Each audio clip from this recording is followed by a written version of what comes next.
అందరూ సెల్యూట్ చేయాలి.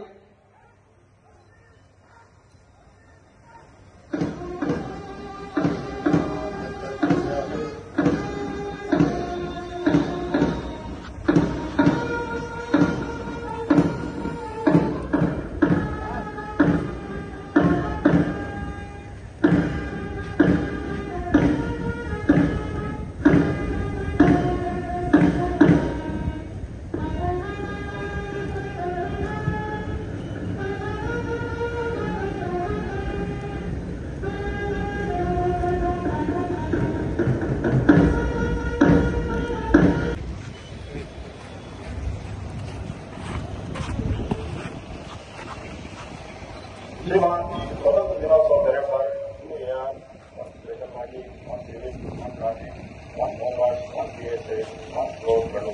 आपके निरीक्षण के लिए आदेश हुआ.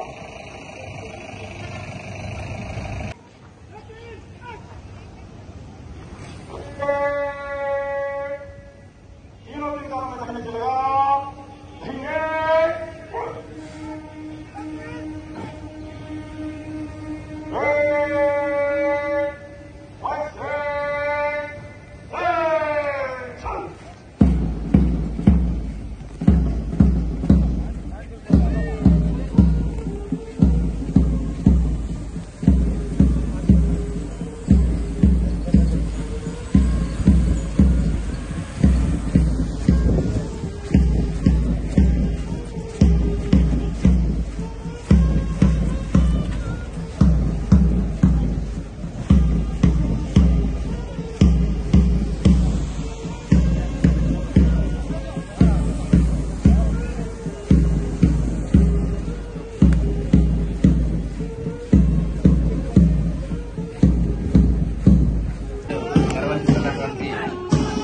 Commander Sriju V S Ramana R I A R admin Tirupati వీరు 2009 బ్యాచ్ కి సంబంధించిన వారు. ఫస్ట్ ప్యాటర్న్ ముందుకు సాగుతోంది. ఫస్ట్ ప్యాటర్న్ కి కుమారి ఎం నదియా WRISI తిరుపతి వీరు 2018 బ్యాచ్ కి చెందినటువంటి వారు. తదుపరి మూడో ప్యాటర్న్ శ్రీతులు శ్రీ సోమశేఖర్ RSI తిరుపతి వారు. వీరు 2020 బ్యాచ్ కి చెందినటువంటి వారు.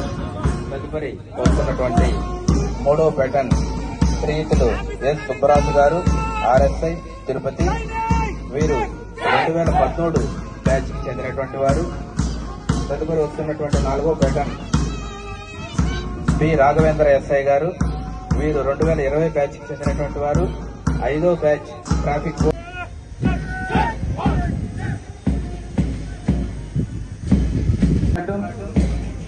PSI శ్రీతులు ఎస్ వెంకట సుబ్బారెడ్డి గారు PSI.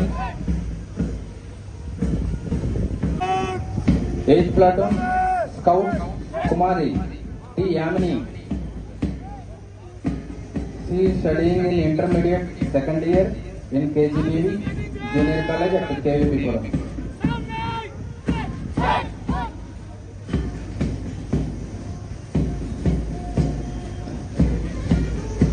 ఈనాటి పెరేడ్ ను చక్కగా నిర్వహించినటువంటి అండ్ ఆల్ కమాండర్స్ అందరికి కూడా ధన్యవాదాలు తెలియజేస్తున్నా. పోలీసులు అంటే మిగిలిన వాటిని సకాలంలో పరిష్కరించేందుకు చర్యలు తీసుకుంటున్నారు. సమాజంలో శాంతి భద్రతలే ధ్యేయంగా, ప్రజా సంక్షేమమే లక్ష్యంగా పోలీసు వ్యవస్థను పటిష్టపరుస్తూ శాంతి భద్రతల పరిరక్షణలో తిరుపతి జిల్లాలో పోలీసులు సమర్థవంతంగా విధులు నిర్వహిస్తూ ఉన్నారు. ఆంధ్రప్రదేశ్ ప్రభుత్వం ప్రతిష్టాత్మకంగా ఏర్పాటు చేసిన ప్రజా సమస్య పరిష్కార వేదిక కార్యక్రమం 2213 ఫిర్యాదులు రాగా 1916 ఫిర్యాదులు పరిష్కరించడం జరిగింది. నేర నియంత్రణ కోసం జిల్లా పోలీసులు డ్రోన్ టెక్నాలజీని మరి సీసీ కెమెరాలు ఏర్పాటు చేసి నిరంతరం పర్యవేక్షిస్తున్నారు. జిల్లా వ్యాప్తంగా ప్రతి 10 డ్రోన్ కెమెరాలతో ఇప్పటికే 343 ఎన్ఫోర్స్మెంట్ కార్యక్రమాలు నిర్వహించారు. డ్రోన్ కెమెరాలు ఉపయోగించడం ద్వారా పోలీస్ సిబ్బంది కూడా వెళ్లలేని ప్రదేశంలో డ్రోన్ కెమెరాలు వెళ్లడం వల్ల అసాంఘిక కార్యక్రమాలకు పాల్పడే వారిని ముందుగా గుర్తించి నేరాలను అరికట్టడం జరుగుతుంది. డ్రోన్ కెమెరాలు ఉపయోగించడం ద్వారా తిరుపతి జిల్లా వ్యాప్తంగా సత్ఫలితాలను ఇస్తూ ఉన్నాయి. సీసీ కెమెరాలు ఉపయోగించడం ద్వారా నేరాలు కొంతవరకు తగ్గుముఖం పట్టాయి.